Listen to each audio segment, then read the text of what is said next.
আমাকে 29 তারিখে গ্রেপ্তার করা হয়। আমাকে 29 তারিখে গ্রেপ্তার করা হয়। গ্রেপ্তারের পর থেকেই শারীরিক এবং মানসিকভাবে আমাকে নির্যাতন করা হয়েছে। আমাকে পথিমধ্যে নামিয়ে OC Shahidul Bholahat officer in charge এবং ইয়াসিন আরাফাত সদর সার্কেল দুইজনে আমার সাথে শারীরিক এবং মানসিকভাবে খুব নোংরা আচরণ করেছেন। এটা আপনারা জানেন যে সদর সার্কেল আমার গায়ে ডাইরেক্ট বেতরের আঘাত করেছেন, যেটা ছিল খুব অমানবিক। এবং ওসিকে আমাকে জড়িয়ে ধরার নির্দেশ উনিই দিয়েছিলেন। সেই সাথে শুধু তাই নয়, যখন আমার কাপড় চোপড় পড়ে যায় আমার গা থেকে, আমি যখন চেষ্টা করছিলাম বাঁচার বা তাদের কাছ থেকে সরার, যখন পড়ে যায় আমার গলায় ছিল একটা চেন লকেট সহ, সেটাকে তারা খুলে নেন। ওসিকে নির্দেশ দেন ইয়াসিন আরাফাত খুলে নেন। আমি জিজ্ঞেস করলাম যে এটা তো আমার জমা দেওয়ার ওয়ে আছে, আপনি কেন নিচ্ছেন? সে সময় আমাকে এটুকুই বলা হয়েছিল যে আপনার সকল জিনিসই আমাদের কাছে গচ্ছিত থাকবে। আমার ফোন দিলেও আমার সেই চেন আর লকেটকে অস্বীকার করেছেন। তারপরে সেইখান থেকে নিয়ে এসে আমাকে আবার পুলিশ ফাঁড়িতে রাখা হয়, সদর পুলিশ ফাঁড়িতে, যেখানে সিসিটিভি ফুটেজ আছে। আমি আপনাদেরকে এটুকুই শুধু অনুরোধ করব এবং প্রশাসনকেও বলবো যে আমি যদি মিথ্যে অভিযোগ আপনাদের মাধ্যমে করে থাকি আপনাদের কাছে, তাহলে তারা যেন আমাকে যে ঘরে রেখেছিল, যে ঘরে কিভাবে টর্চার করেছে, রাত 11টা থেকে মানে পরের দিন বিকেল 4:30 পর্যন্ত 4টা পর্যন্ত এই সিসিটিভি ফুটেজটা যেন দয়া করে প্রকাশ করেন যে না, তারা আমাকে নির্যাতন করেন নাই।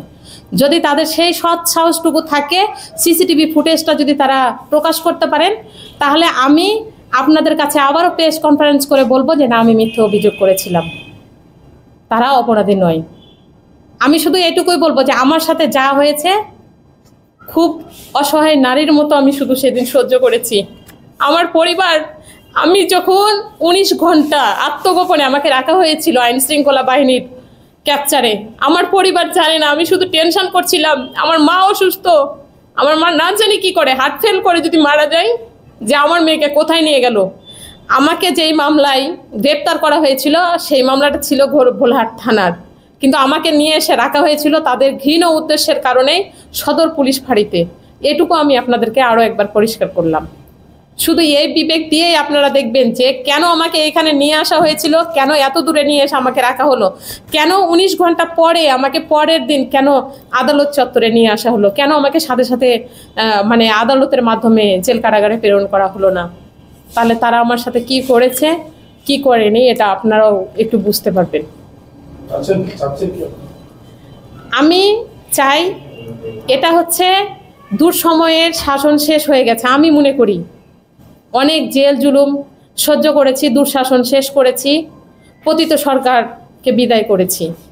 এটা হচ্ছে নতুন একটা বাংলাদেশ। এখানে আমার উপরে যা হয়েছে আমি তার সুষ্ঠু তদন্ত চাই এবং দোষীদের বিচার চাই। আমার কোনো কিছু নাই, আমি শুধু দোষীদের বিচার চাই।